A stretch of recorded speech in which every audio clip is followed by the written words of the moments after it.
Episode 10 சாந்தியுள் ஆழ்ந்த மலைகளின் மைந்தன். இந்த அத்தியாயத்தில் ஆஞ்சநேயனின் மனம் உள்ளார்ந்த அமைதியையும் திடமான ஆதரவையும் தேடி ஒரு புதிய பரிமாணத்தை நோக்கி பயணம் செய்கின்றான்.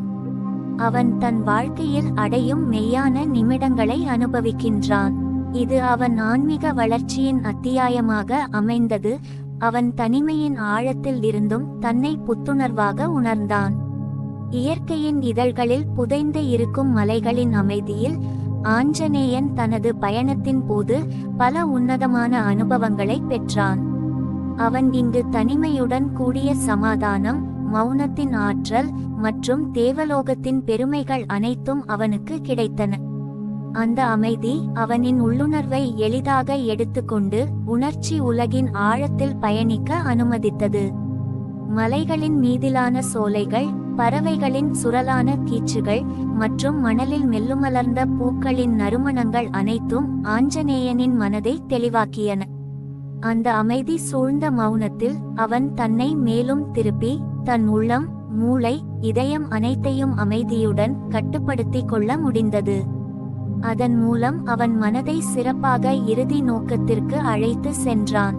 ஒரு நாள் அந்த மலைகளின் உச்சியில் தியானத்தில் ஆழ்ந்து போயிருந்த போது தேவலோகத்திலிருந்து சில அந்நிய தேவதைகள் அவனை காண வருகிறார்கள். அவைகள் அவனுடன் நேரடியாக பேசவில்லை, ஆனால் அவனது உள்ளுணர்வை அழுத்தி அவனை ஒரு ஆன்மீக பயணத்துக்கு வழி நடத்தின. அவைகள் அளித்த ஆவலான தியான விதிகள், மேலும் ஆஞ்சநேயனை அழகான ஆன்மீக ரீதியில் வளர்க்கும் வழிகாட்டுதல்களை வழங்கின.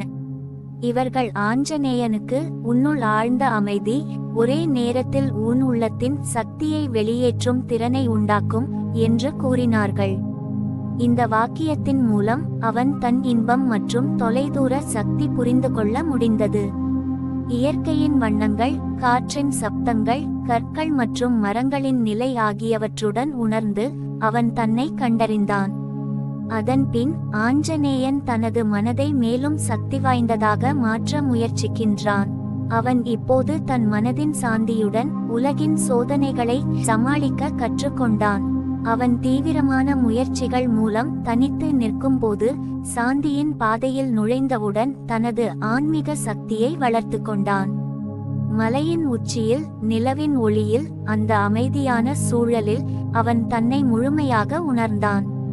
இந்த அத்தியாயம் ஆஞ்சநேயனின் ஆன்மீக வளர்ச்சியை உணர்த்தும் நேரமாக அவருடைய பொது செயல்களையும் அவரது உள்ளார்ந்த வழிகளையும் சிந்தனை பூர்வமாக அறிந்து கொள்ள உதவுகிறது.